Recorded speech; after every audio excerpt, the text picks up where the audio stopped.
Que a Terra foi palco de animais incríveis e assustadores, isso é fato. Porém, existe um lugar onde o chão treme a cada passo, onde rios escondem armadilhas mortais e lagos se transformam em cemitérios, e gigantes de dezenas de toneladas caminharam sobre um céu seco e implacável. Agora imagine que esse lugar realmente existe, ou existiu, e que seus ossos ainda emergem da Terra até hoje. Bem-vindos à Formação Morrison, o cenário de alguns dos dinossauros mais famosos, violentos e colossais que já pisaram na Terra. Então, vamos lá!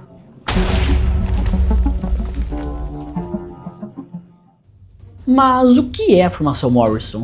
A Formação Morrison é uma das sequências geológicas mais icônicas do Jurássico Superior, localizado no oeste dos Estados Unidos. Ela se estende por uma área gigantesca, cobrindo partes de Wyoming, Colorado, Utah, Novo México, Montana e vários outros estados, além de equivalentes do Canadá. Esse verdadeiro continente fossilizado guarda um dos registros fósseis mais ricos de todo o planeta. As suas rochas são formadas por lama endurecida, arenitos, siltitos e calcários, que são depositados por rios sinuosos, planícies de inundações e lagos rasos e pântanos traiçoeiros.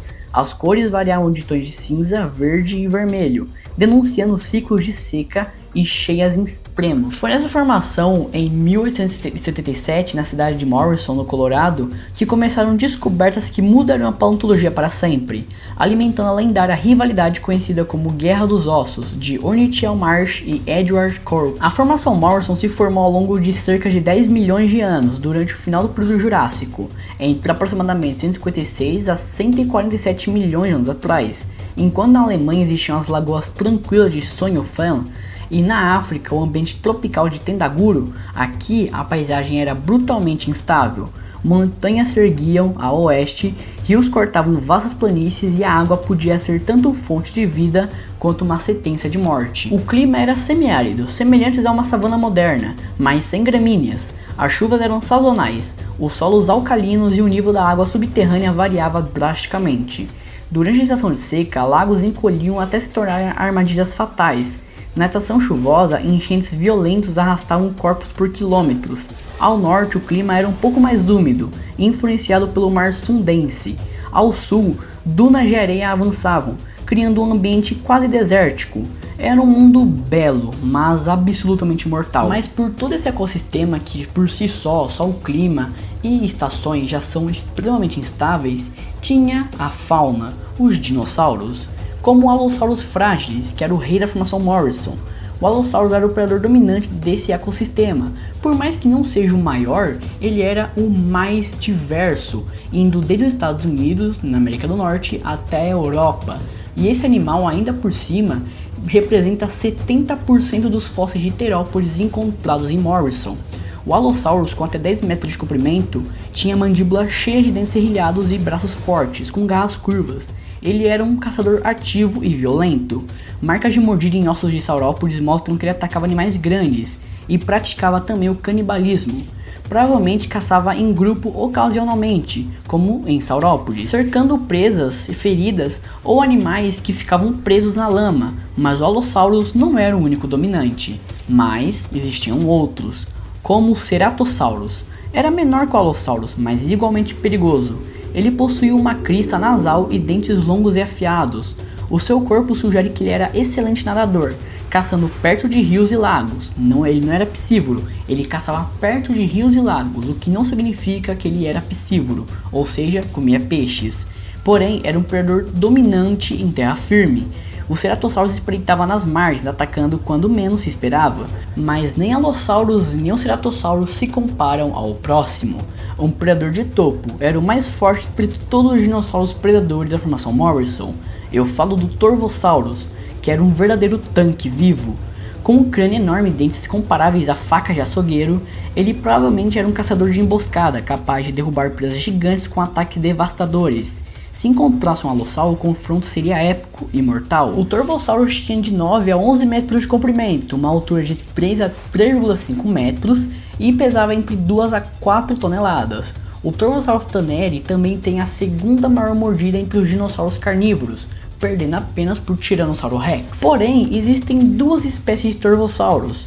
O Torvosaurus taneri, que era da América do Norte, da formação Morrison, que costuma ser estimada no limite inferior desses valores, enquanto o Torvosaurus guarneri, que era da Europa, ele pode ter atingido tamanhos máximos, possivelmente rivalizando com grandes terópodes posteriores. Mas não era só gigantes que dominaram os ecossistemas. Esse animal não é tão grande, mas poderia facilmente matar um humano. Com a altura próxima de um cachorro, este é o Osteocosaurus, é um nome bem confuso, que tinha sua própria família, os Estoquesauridae, com vários gêneros presentes nele, e também ornitolestes. Ambos completavam o time dos predadores pequenos. Eram ágeis, rápidos e oportunistas, caçavam pequenos dinossauros, filhotes e até roubaram carcaças abandonadas pelos gigantes. Nenhum animal estava realmente seguro naquele ambiente. Mas os carnívoros não eram nem sequer os maiores desse ambiente. Os herbívoros eram animais incríveis, que não é só porque comem plantas que são animais fracos, muito pelo contrário, a grande maioria matava muitos carnívoros, como o Diplodocus, que é um chicote vivo praticamente. Com um pescoço e uma cauda extremamente longos, o Diplodocus podia atingir 25 metros de comprimento. A sua cauda funcionava como um chicote supersônico, capaz de produzir estalos altos para afastar predadores, mas o tamanho não significava segurança absoluta, já que grupos de alossauros poderiam caçar esses animais. Porém, quando um adulto em bando ainda não tem jeito para ninguém. O Apatosaurus também viveu nesse ambiente, que é uma fortaleza viva. Ele era pesado, robusto e incrivelmente forte. O Apatosaurus era uma muralha ambulante. O seu corpo era massivo e tornava ataques diretos extremamente arriscados, mas filhotes eram alvos frequentes. Mas tinha um que tinha uma armadura incrível. Não é um anquilossauro, e sim um Stegosaurus, um dos dinossauros mais icônicos da formação Morrison. As suas placas dorsais provavelmente ajudavam na regulação térmica e exibição visual, enquanto a sua cauda era uma arma mortal, o famoso Tegomizer, que era a arma mais mortal de toda a formação Morrison.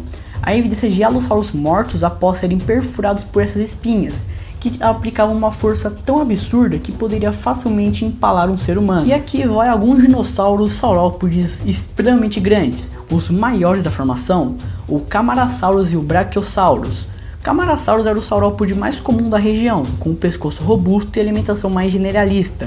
Já o Brachiosaurus era o verdadeiro arranha-céu vivo, usando seus membros dianteiros longos para alcançar copas de árvores que nenhum outro dinossauro conseguia.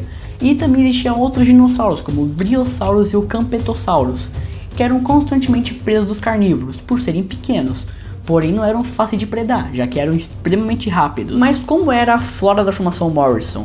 Não existiam plantas com flores naquela época, que surgiram apenas no Cretáceo. A paisagem era dominada por coníferas, cicadáceas, ginkgos, samambaias gigantes e cavalinhas. Vegetação densa crescia ao longo dos rios, enquanto áreas mais secas eram abertas e arbustivas.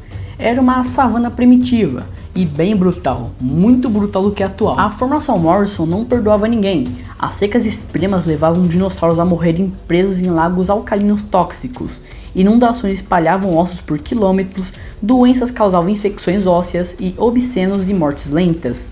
Predadores rondavam constantemente, parasitas existiam, crocodilos primitivos e a competição feroz tornava a sobrevivência um desafio diário. Cada dia era uma luta e cada passo era um risco. E depois de milhões de anos, os seres humanos foram lá e escavaram fósseis. Os fósseis encontrados são assustadores e incríveis, mostram animais que não existem mais, mas também mostram mortes brutais, como animais perfurados e empalados por espinhos, outros que morreram de fome, morreram pela seca e outros fatores que hoje em dia ninguém aguentaria. A formação Morrison não foi apenas um lugar, ela foi um campo de batalha colossal, onde gigantes nasceram, lutaram e morreram. E mesmo depois de milhões de anos, ela ainda guarda segredos enterrados sobre a Terra, esperando para serem descobertos.